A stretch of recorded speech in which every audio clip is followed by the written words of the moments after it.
Salut la gang, j'espère que vous allez bien. Rhino, Mambo, number, I don't know, so, 63.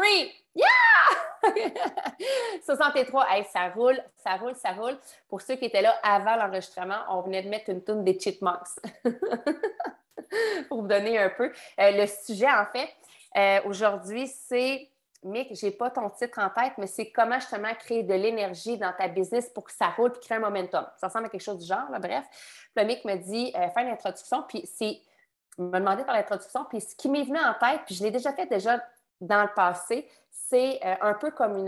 Je vais vous donner une analogie, une image, OK? Tout le monde, vous êtes prêts à vous prêter au jeu? Est-ce que je peux avoir votre attention?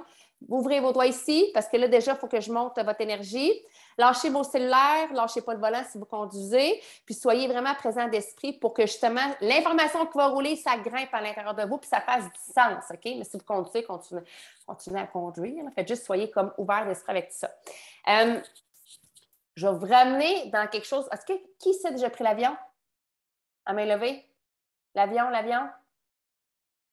OK. Sinon, vous êtes capable quand même un peu de comprendre le concept que je vais vous amener.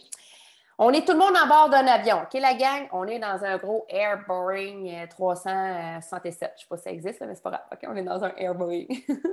On est toute la gang là, toute la gang de Provit, OK? Puis là, on a vraiment du fun. Ils servent des petits cocktails là, de départ. Puis là, regarde, haut la main, le champagne. Tout le monde dit oui à un petit cup de champagne. Fait que là, on prend notre petit cup. En plus, on le fait en shooter comme si on prenait des ketones. On est pépé à l'intérieur de nous. Puis on a hâte de décoller parce que on s'en va aux Bahamas. Okay? On sait qu'on s'en va aux Bahamas. Le pilote d'hélicoptère, il ouvre le micro, puis là, il se met à parler. Bon, les petites sorties à gauche, à droite, pout. Puis là, il nous explique le plan de vol. Puis là, on est dans l'attente. On est tout le monde déjà attaché. On est vraiment immobile dans l'avion. On regarde par le bleu, puis on voit encore le décor gris du Québec, mais on sait qu'on s'en va aux Bahamas. Okay? On s'en va aux Bahamas. Puis là, je regarde dans mon bleu, puis je regarde mes petits amis autour, puis là, je suis comme, bon, on va-tu décoller? Et là, le pilote décide que lui, pour se rendre aux Bahamas, il met le gaz à 30 %. Puis là, on commence à bouger. Et là, maintenant, on s'entend que la piste, elle a une distance limitée. Puis là, il est à 30 %. Puis là, je suis comme, ben voyons, elle va-tu décoller? Parce que moi, il est du fun, là. Je sais que je m'en vais aux Bahamas. Puis je sais que ma destination, c'est les Bahamas. Mais je suis consciente qu'à la vitesse qu'on roule, on ne prendra pas un grand envol. Le pilote d'avion, si sa ligne, son chemin, on le duplique, quintuple, on met ça à l'infini, puis qu'il reste à 30 %, va-t-il s'envoler puis se rendre aux Bahamas? Oui ou non? 1 dans le commentaire, on sera aux Bahamas. 2, hostie, on reste pris au sol. 1 ou 2? À 30 % de vitesse. Est-ce qu'il va se rendre aux Bahamas s'il met juste 30 % de power dans ses moteurs? 1, on se rend aux Bahamas. 2, on reste en piste. La réponse, c'est 2, puis même 3. Mais là, on est à l'infini, Mick. On ne peut pas rentrer en clôture. On va tourner en rond. On va revenir. On va revenir. C'est une loupe. C'est une loupe. Donc, on comprend que pour décoller pour moi, ça fait vraiment référence à la business. Pour décoller une business, tôt ou tard, pour atteindre les cieux, ça, c'est ton cieux à toi. OK? Ton ciel, ton cieux, ton sommet, ta destination. Assurément, si tu mets le gaz, là, vraiment plein gaz, tu vas t'y rendre parce que tu as propulsé dans le piton. Par moment, dans les airs, ce qui est cool, c'est que tu peux ralentir la cadence. Mais pour prendre ton envol puis être en mesure d'aller chercher ta destination, ça prend une pleine puissance. Donc, Mick, j'ai aucune idée c'est quoi ton Zoom. Aucune espèce d'idée. Mais moi, quand tu m'as parlé de mettre l'énergie pour aller chercher une business, c'est ça qui m'est venu en tête. Le pilote d'avion qui doit littéralement mettre les gaz plein fouet pour être capable de partir de la piste puis s'envoler. Puis ce qui est cool, c'est qu'en plein milieu dans les airs, il peut changer de direction. Ça, tu as toujours le droit, mais quand même, prendre pleine puissance dans le ciel. Fait que voilà, mec, je te laisse aller. J'ai hâte de voir la continuité puis le fil conducteur avec ce que je viens de dire parce qu'on ne s'est pas parlé avant. Non, mais c'est vraiment parfait comme exemple parce que ça illustre très bien. Puis je n'avais pas d'exemple nécessairement concret, mais c'est exactement ce principe-là. J'ai la définition, en fait, puis je ne la lirai pas au complet, mais c'est dans le fond de thrust, puis ce n'est pas un thrust confiance. OK, s'il y a un H avant, c'est vraiment un thrust, puis c'est l'énergie nécessaire pour contrer une force. OK? Donc, pour s'envoler dans l'atmosphère, plus vous allez aller à une certaine vitesse, plus la pression de l'autre côté va être puissante. OK? C'est le même principe quand vous vous lancez en business. Donc, si vous vous lancez en business puis vous allez vraiment, vraiment, vraiment, vraiment vite, savez-vous qu'est-ce qui va se passer dans votre vie en général? La pression va venir sur vous. Ça peut être votre entourage, ça peut être votre vie qui est en train de changer, ça peut être votre boss qui dit hey, il me semble que tu es moins focus, ça peut être ci, ça peut être ça. Mais grosso modo, tout ça, ça prend une force, ça prend une énergie. Puis surtout, il faut vider la tank à gaz pour être capable de passer l'autre côté de cette accélération-là. Okay? Littéralement, là, je vais juste vous le montrer vite, là, mais j'ai la définition ici, c'est Trust is a reaction force described by quantitatively by Newton Third Law. Puis la Newton Third Law, là, c'est vraiment pas compliqué. C'est encore une fois, quand vous accélérez dans une direction, il y a quelque chose dans tous les cas, c'est une loi de la physique, que ce soit en business ou que ce soit pour une fusée, il va avoir une force de magnitude égale qui va aller dans la direction opposée. OK? Donc, pour être capable, c'est drôle ça, pour être capable de passer au travers, il va falloir que vous dépensiez à peu près toute la tank à gaz nécessaire pour que de l'autre côté, vous puissiez être dans un vol paisible, puis être capable littéralement de vous mettre sur l'autopilote. Mais cette force nécessaire-là va être égale ou peut-être même plus grande à vos objectifs, votre vision. Donc, plus vous voulez aller vite, parce qu'il y a plein de gens ici qui font comme « Oh my God, moi, je veux aller vite », plus vous allez vite, plus ça va vous coûter d'énergie. Plus ça va être difficile, et plus il va y avoir de pression qui va venir à vous. Mais à un certain moment donné, il y a certains moments, notamment quand la piste d'atterrissage ou la piste de décollage est en avant de vous, où c'est que vous allez le savoir, il y a des bons moments, puis il y a des moments pour remplir votre tank à gaz aussi. Le milieu du mois, pour être 100% honnête, le milieu du mois, ce qu'on est en train de se sortir, là, c'est pas mal le moment où c'est qu'on remplit notre tank à gaz, pour certains. OK? Pour d'autres, vous allez dire, ben, au moins, oh my God, moi, c'est dans les milieux de mois. Je me sens vraiment, vraiment, vraiment super bien. Et finalement, c'est un petit peu plus dans les débuts de mois. Peu importe, okay? Il n'y a pas de bonne, il n'y a pas de mauvaise réponse. Donc, pour moi, le thrust, c'est qu'il y a certains sacrifices que vous allez devoir faire. Il y a certains sacrifices qui vont être de l'énergie, qui vont être des résistances des personnes autour de vous, que ça, là, vous ne pouvez littéralement pas passer à côté. Si vous voulez avancer, si vous voulez évoluer, je ne suis pas ce genre de personne-là qui va vous dire si vous voulez faire votre premier million avec Prove It, ça va être facile. C'est simple, le plan est là devant vous. Vous n'avez pas besoin de penser à un produit. Vous n'avez pas besoin de penser ou à peu près pas à une stratégie. Vous n'avez pas besoin de payer les personnes qui sont avec vous. Vous n'avez pas besoin de vous occuper du marketing. Vous n'avez pas besoin de vous occuper d'organiser des événements. Tout est là, tout est fait pour vous. Okay? Donc, quand je dis que Prove It est simple, c'est simple. La seule chose qui vous reste, c'est de vous trouver votre piste de décollage. Puis au moment où c'est que vous venez pour décoller, là, si vous mettez les gaz à 80, si vous laissez des doutes dans votre tête émerger, je vous garantis une chose, c'est que vous allez rentrer dans la clôture au bout. Savez-vous quoi? Tout le monde va rentrer dans la clôture. Tout le monde. OK? C'est pas comme un avion que ça rentre dans la clôture, elle explose. C'est pas comme si c'est un avion qui rentre dans la clôture. C'est littéralement votre vie. Vous allez vous planter. Puis savez-vous quoi? C'est fine parce que vous allez être plus fort pour la prochaine fois. Ça, c'est vraiment important à comprendre. Je veux faire le parallèle entre trust et qui ici a déjà, je sais qu'il y en a plusieurs, là, j'ai fait des calls sur le mastery, les mastery principles, puis les anti-mastery. Qui ici connaît les trucs sur le mastery? Je sais qu'Émilie, il y a une couple de personnes, ça fait longtemps que je ne l'ai pas fait, j'avais dit la dernière fois qu'il fallait que je le refasse. Là.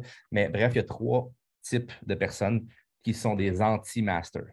Okay? Le premier, c'est le jongleur. Le jongleur, c'est qu'il essaie quelque chose pendant une semaine, ça ne marche pas. Il restait quelque chose d'autre pendant une autre semaine, ça ne marche pas. Il restait quelque chose pendant une autre semaine, ça ne marche pas. Il restait quelque chose pendant un autre mois, ça ne marche pas. Finalement, cette personne-là, constamment, il n'y a rien qui marche pour moi. Puis ces personnes-là commencent à être désillusionnées. Puis savez-vous qu'est-ce qui se passe? Nada. Nada. Parce qu'ils ne mettent jamais l'énergie nécessaire pour être capable de passer au prochain niveau. Puis c'est le même principe pour moi, là, présentement. Si je veux passer au rang numéro 9, il faut que je crée la piste d'atterrissage, il faut que je crée la piste de décollage. OK? Puis à un moment donné, un moment opportun, il va falloir que je mette les gaz à fond.